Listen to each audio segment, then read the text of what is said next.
Olá, meu nome é Esdras de Lúcia. Bem-vindos a mais um episódio da série A Cara do Futuro. Nos últimos 50 anos, os computadores invadiram nossas vidas e cada vez mais se tornam ferramentas essenciais para o nosso trabalho e ações diárias. É quase impossível passar um dia sem interagir com uma dessas máquinas que, de uma forma ou de outra, estão em todos os lugares, tomando decisões importantes, cuidando de nossa segurança, educando crianças e adolescentes. Hoje, viver conectado não é mais um luxo, é uma necessidade.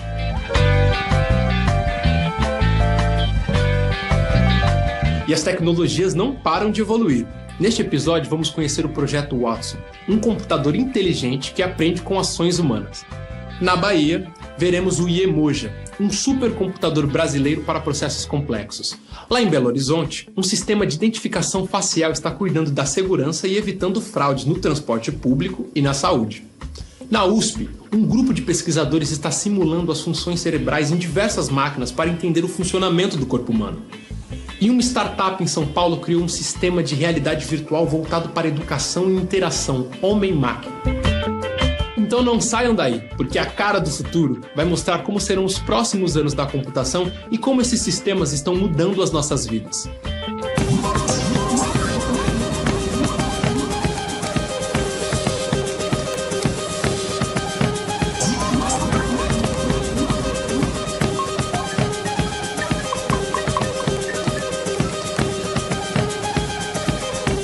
Computadores são máquinas de processamento que analisam informações e dados. O primeiro computador, ou na verdade uma ideia bem primária do que a gente conhece hoje, nasceu na Suméria. Talvez você já tenha ouvido falar do ábaco, uma calculadora feita por pedrinhas em uma tábua de madeira, que ajudava em contas de mercadorias e na construção civil. Com os anos, a evolução dos computadores passou pela máquina de Pascal, pelo nascimento da programação, pela famosa máquina de diferenças criada por Charles Babbage e, é claro, pelo princípio da programação binária de George Boole. Nas últimas 6 décadas, fomos de computadores gigantescos que ocupavam andares inteiros de prédios até chegarmos nos pequenos celulares, exatamente como o seu, que deve estar ao seu lado neste momento. Essa longa história é a prova que os computadores são mais importantes para as nossas vidas do que podemos imaginar. Que nós imaginávamos antes como coisas muito distantes, hoje já estão muito próximas, né? A gente treina o computador para reconhecer faces, né? Coloca lá na portaria do nosso prédio, a gente entra e vê, isso aqui eu conheço. Ah, eu tô com o rosto meio de lado, eu também conheço. São coisas para as quais ele foi treinado para fazer. A gente teria que começar agora a pensar em fazer computadores que sejam capazes de reconhecer a sua própria limitação, como nós somos.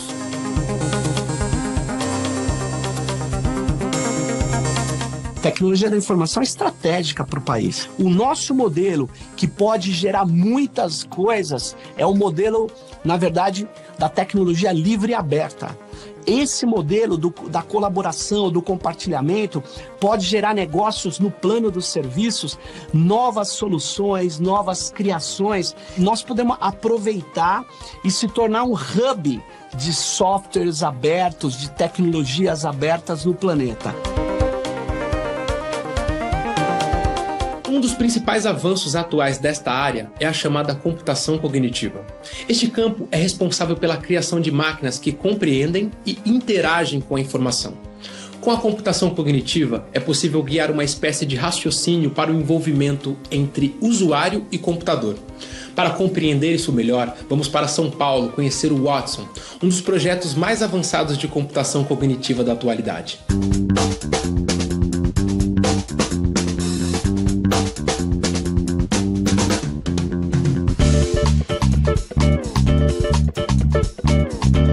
Nós estamos na IBM Brasil, numa sala de imersão de Watson. O Watson, ele é uma plataforma de serviços cognitivos. A gente começou no passado, lá em 2006, num projeto de construção, debaixo, obviamente, dos conceitos de inteligência artificial, onde a gente gostaria de construir um sistema que pudesse responder perguntas, né, sobre domínios específicos, domínios de diversos tipos.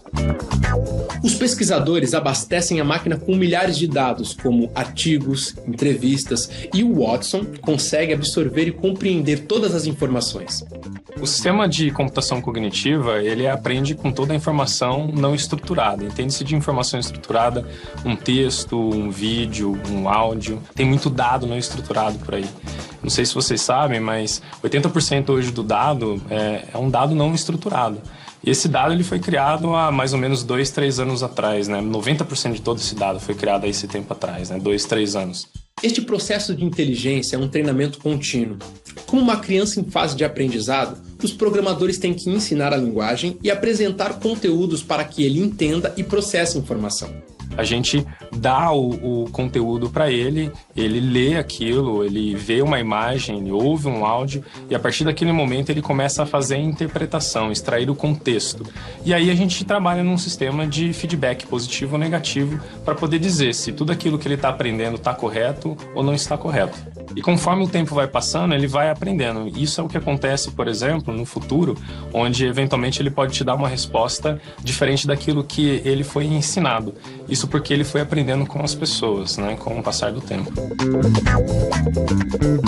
Hoje, o Watson, por exemplo, ele consegue ler a sua personalidade, saber se você é mais propenso a desafios ou não, se você é uma pessoa mais aberta, mais introvertida, e poder direcionar a mensagem, né, de uma maneira muito mais apropriada, né, para você. E como vai ser o futuro dessa tecnologia? Onde ela vai poder atuar e nos ajudar a lidar com aspectos pessoais? Será que ela vai acabar substituindo profissionais no mercado de trabalho? Entre os 30 serviços, né, de Watson, a gente tem 3 serviços que estão sendo aplicados para poder automatizar, por exemplo, a interação com o cliente. Imagina numa área de varejo, por exemplo, onde eu posso ter realmente o agente cognitivo ajudando você a fazer a escolha de um produto ideal para você. Ou se não, na área de seguros, onde a gente está fazendo o treinamento do Watson para poder interpretar imagens de carros que foram danificados. E fazer uma comparação, inclusive, com o que o auditor de campo anotou, né? Se o carro foi danificado mais ao lado direito ou ao lado esquerdo, o Watson ele pode auxiliar fazendo essa identificação na imagem, dizendo, olha só, o que eu identifiquei na imagem é diferente do que está escrito. Então vale aqui uma investigação muito mais apurada. O futuro já começou para mim. Hoje eu vejo, por exemplo, um sistema de computação cognitiva com o Watson fazendo recomendações onde eu nem imaginava. A gente vê o Watson falando assim, você sabia que essa proteína está relacionada a essa doença? Você não sabia, porque eu li aqui nos 40 mil artigos que eu li, né? Você não conseguiu ler, mas eu descobri que existe um padrão. Existe aqui alguns relacionamentos entre essa proteína e essa doença que você não havia percebido.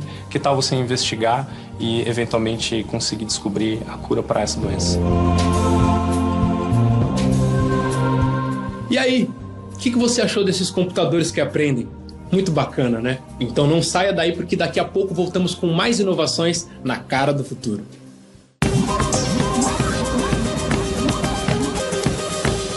Voltamos com a cara do futuro. Você sabia que uma das formas mais certeiras para preservar a sua identidade no mundo digital e verificar seus dados para sua segurança é a técnica de reconhecimento facial? Agora vamos dar um pulo em Belo Horizonte para conhecer esse sistema que está evitando fraudes e cuidando da sua segurança com apenas uma simples foto.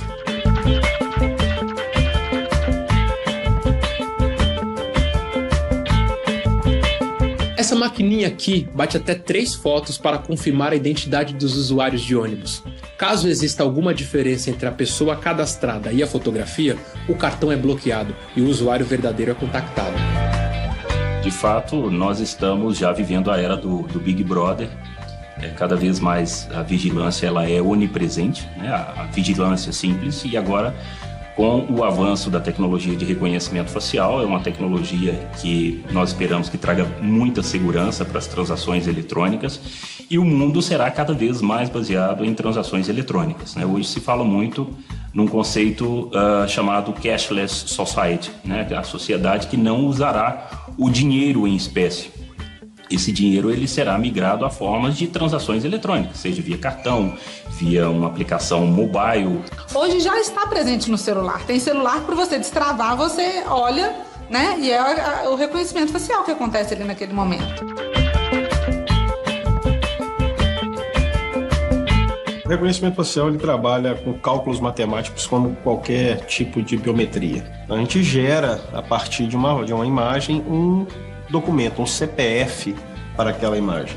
E a partir daí a gente passa a comparar esse CPF com CPFs gerados de outras imagens. E basicamente o que ele utiliza? As distâncias geométricas da face. Ele pega todas as distâncias geométricas que você tem na face, então independente se você está com barba, ou se você cortou o cabelo, ou se você raspou a cabeça, não faz diferença para ele. Nem sequer irmãos gêmeos terão o mesmo código. Os métodos de segurança no nosso país precisam sempre estar um passo à frente dos gênios do mal. Logo, os programadores têm sempre que criar novos formatos de segurança para evitar fraudes. À medida que a sociedade avança nos meios eletrônicos de pagamento, avançam também as fraudes. A fraude mudou muito, né? Do assalto de um roubo convencional para um roubo digital, né? E muitas vezes o roubo de identidade é o que permite a fraude digital. Nós entramos no segmento de saúde, que agora é reconhecimento facial para identificar se você é efetivamente o beneficiário daquele plano. Esse é um terminal de autoatendimento que nós fizemos para a área de saúde. A gente tem algumas funções. Eu vou entrar aqui na função da consulta médica, como se eu estivesse chegando num PA ou no hospital. O usuário chegaria durante a máquina, escolheria a opção consulta médica e apresentar na máquina a carteirinha. Ele pode passar a carteira do plano de saúde. No nosso caso aqui, eu estou usando o mobile. Eu vou passar na câmera um QR Code. Agora ela está pedindo para que eu olhe para a câmera. Para fazer o reconhecimento, já fez, já me autenticou. Este sistema está criando uma nova cultura nos usuários do transporte público, acabando com aquele clássico jeitinho. É a tecnologia reeducando as pessoas e criando uma nova geração de usuários, mais seguros e conscientes. Hoje, os nossos sistemas espalhados no mercado brasileiro processam em torno de 40 milhões de imagens mês. Basicamente, é só a imagem que a gente usa? Não. Existem algoritmos estatísticos que rodam na base para que façam um filtro em cima das informações coletadas no transporte para saber efetivamente o que eu tenho que atacar. Como, por exemplo, um idoso que sai de casa às 7 horas da manhã e volta às 2 horas da tarde é um uso comum. Um idoso que sai às 7, roda às 8, roda às 9, roda às 10, roda às 11 não é um uso comum. Então esse idoso cai para a estatística da fraude e para ele sim eu vou fazer a comparação da face. Então a face ela serve como uma comprovação da fraude.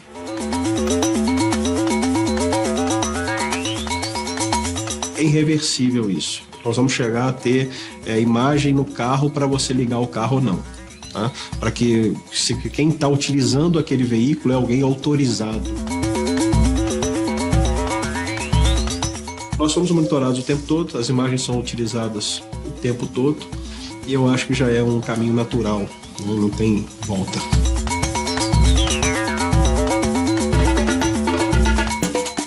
E você deve estar imaginando que tipo de computadores eles utilizam para conseguir processar tantas fotos e informações.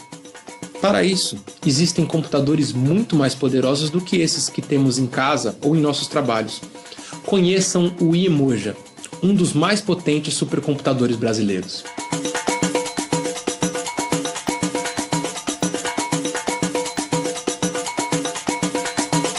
Supercomputador é um computador que a gente poderia relacionar a uma arquitetura muito parecida com o que nós temos agora, mas é um computador de vanguarda. O que é que significa? Ele está muito à frente em termos de poder de processamento e outras funcionalidades com relação aos equipamentos que nós conhecemos agora. Se a gente for levar isso para nossa casa, normalmente quando você tem um computador em casa, você tem um quad-core, né? Ou seja, um computador com 4 núcleos.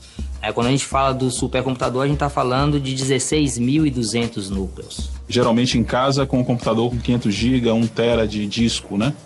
Os melhores computadores. Nós estamos aqui com um computador que tem uma capacidade 1000 vezes maior do que teríamos em casa na questão de armazenamento.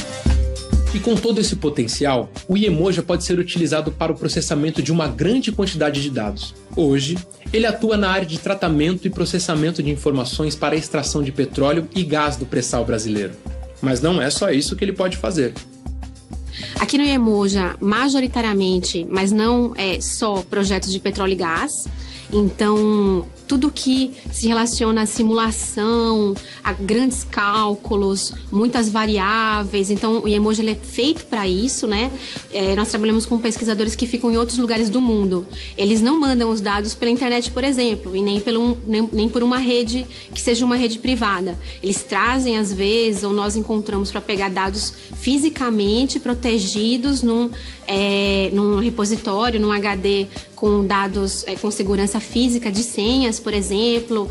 Existe toda uma questão de filmagem, até a posição física do cinto. Nós pensamos em colocar num lugar em que um acidente com um carro, por exemplo, não afetasse o supercomputador. Então foi um projeto muito cuidadoso de todos os pontos de vista de segurança. Nós temos um tanque imenso aqui, que é um tanque com água gelada para refrigerar o supercomputador. Então esse tanque, o que aconteceria se um dia houvesse um acidente? É um tanque com 1 milhão de litros.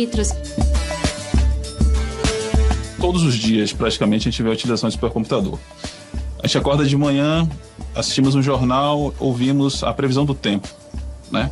Para que se haja uma previsão do tempo, para saber com uma certa precisão o que é que vai acontecer no clima durante o dia, é necessário que uma quantidade muito grande de elementos sejam calculados. Esses elementos são calculados em supercomputador para ter uma exatidão. Os computadores não param de evoluir.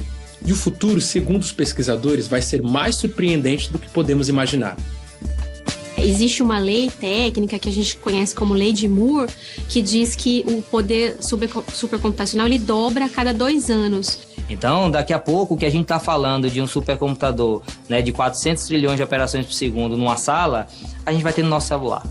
Hoje, eu diria que a gente ainda não sabe exatamente o limite de onde vai chegar. Eu acho que a gente está muito longe do que a gente pode chegar em termos de desenvolvimento computacional. Mas eu não me arriscaria e nem me ousaria dizer que eu acho que vai superar, né, a capacidade humana, né, de executar a sua atividade. Eu acho que vai superar determinadas atividades, determinadas capacidades, mas não no todo. E isso é uma discussão bem intensa e interessante, que eu acho que vai se estender para outros campos também, que é o quanto o computador vai nos superar em diversas questões e o quanto ele ainda não vai conseguir simular tudo isso que depende de emoção, intuição e decisões inesperadas.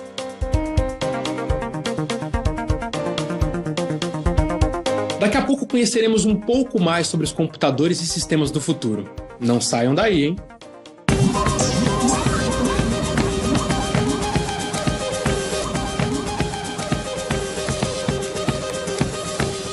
Estamos de volta com a cara do futuro. Grande parte da evolução nos últimos anos na gestão da saúde veio com o auxílio da tecnologia.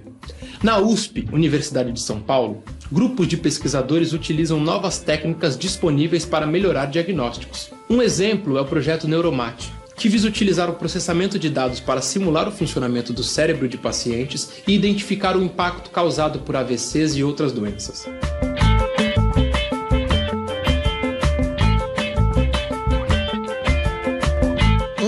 Um dos subprodutos do Neuromate é um modelo probabilístico para um neurônio. A tarefa da matemática e dos matemáticos é encontrar regularidades que não são visíveis a olho nu. É claro que o ideal é estudar isso em humanos ou em animais, mas isso também é muito difícil. A gente não tem condições de abrir a cabeça, né, e entender neurônio por neurônio e ver o papel de cada um deles num certo comportamento. E aí é que entra, então, a computação. Então a gente agora coloca uma população de milhões desses neurônios, por exemplo, num modelo computacional, onde a gente tem as equações todas conectados de acordo com regras sinápticas, que também são matemáticas, e simulamos isso daí. Quer dizer, a gente simula o computador, né? Talvez uma analogia para o público leigo é como a gente simula o clima.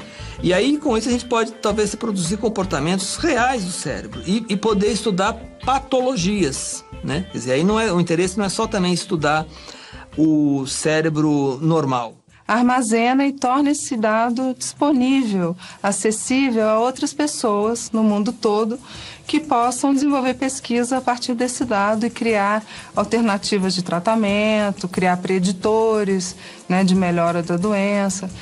Então, esse é um dos focos que a gente, que o Neuromate tem. Neurociência não haveria se não houvesse a multidisciplinaridade. A gente não consegue fazer nada, quer dizer, eu quero fazer um modelo, para fazer um modelo matemático para o cérebro, eu tenho que saber como é que os neurônios funcionam. Então, eu preciso de dados de um fisiologista que vai lá e pega um neurônio e enfia um eletrodo nele, estimula de alguma maneira, dá um choquezinho, né, e vê a resposta dele. Eu preciso saber como é que esse neurônio está conectado com outros neurônios. Então eu vou ter que pegar os dados de um anatomista. Você não sabe quanto tempo vai levar para você encontrar o caminho. Tem conjecturas que tem 100 anos. É assim. Quem entra em matemática sabe que ele todo dia levanta com uma tarefa que ele não sabe se poderá cumprir aquele dia.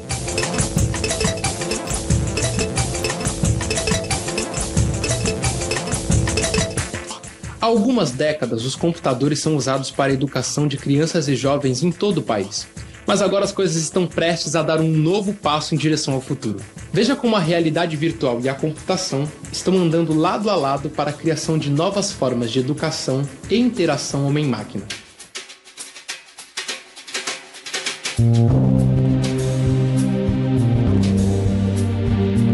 A VRMonkey é uma startup voltada para soluções em realidade virtual.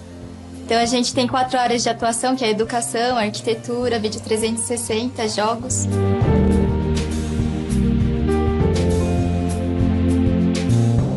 Com um simples movimento das mãos e o comando de voz, podemos interagir com a interface dos computadores, criando uma nova forma de nos relacionarmos com as máquinas. Até então, as experiências não te davam aquela imersão, você não se sentia realmente lá. Você tinha uma caverna, você tinha telões, você colocava um óculos que dava um pouco de estereoscopia, que nem no cinema, hoje no IMAX, por exemplo. Mas você colocar alguma coisa na tua cabeça, você olhar para a esquerda e olhar para a direita e aquilo efetivamente acompanhar você, é diferente, é meio que quase que revolucionário, assim. Você sabe que aquilo vai mudar alguma coisa no seu dia a dia, num futuro próximo. Atualmente, o que tem? Tem o professor ensinando na lousa e o aluno só prestando atenção, copiando, às vezes no caderno, às vezes nem tá prestando atenção, tá no celular. O celular é muito mais atrativo para ele do que a aula, ficar escutando o professor ou mesmo um vídeo. Então hoje o que eu vejo é isso. Ou o professor se atualiza, o educador, né, se atualiza, não é só o professor, ou simplesmente as coisas vão começar a perder o rumo. A gente tem conversado muito com o pessoal sobre realidade virtual e uma das coisas que a maioria das pessoas acaba comentando é: pô, eu acho que realidade virtual é muito legal porque ela pode te transportar. Te transporta para um outro mundo, né? Te faz ver um outro cenário que você não está acostumado. Então, a pessoa vai estar aprendendo pela prática. Por exemplo, hoje eu tenho aula de história. Vou levar vocês para Roma. Todo mundo coloca o óculos, vamos para Roma em 10 segundos. Aproxima muito mais o estudante ao conteúdo que ele está estudando. E isso a gente acredita que fixa muito mais o que ele estiver aprendendo.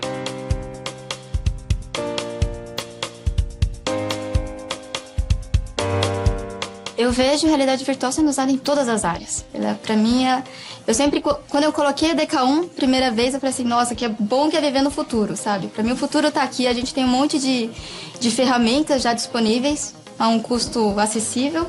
O que tá faltando mesmo, eu acho, é incentivo para as pessoas conseguirem usar essas ferramentas de um modo que seja... que as pessoas se tornem um agente transformador, sabe? O que eu posso tirar dessa tecnologia? Eu posso fazer alguma coisa para saúde? Posso melhorar o aprendizado da pessoa para fazer cirurgia? Posso. Eu acho que vai mudar o mundo. A mesma revolução que teve com os dispositivos móveis, celulares, tablets, vai ter novamente com realidade virtual. O computador do futuro vai ser um computador totalmente diferente do que com o qual nós estamos acostumados hoje em dia. Vai ser um computador talvez mais parecido com o cérebro. Vai ser um computador mais biológico, entre aspas. É claro que tem a computação quântica, tem outros paradigmas aí para a computação, mas ainda os sistemas inteligentes, né, mais versáteis, né, e essa é uma palavra importante, versatilidade, né, os sistemas mais versáteis que a gente conhece são seres vivos. No fundo, a gente não está delegando a decisão para a máquina, e esse realmente não é o objetivo. Mas só o simples fato de você ter alguém processando os milhares de documentações que nós, seres humanos, não conseguimos processar e te dar uma recomendação de algo que você não imaginava, eu acho que já é um step à frente, né? Um passo à frente realmente para você conseguir chegar no futuro, que é a cura, por exemplo, de doenças que hoje a gente não consegue descobrir. Nós somos diferentes. Cada um tem uma peculiaridade, cada um tem que ser interpretado como um ser diferente. Na verdade, eu acho que a tecnologia vai facilitar isso. Porque você vai dar um escopo mais genérico, mas você pode ir especificando para cada uma das pessoas de uma maneira mais prática.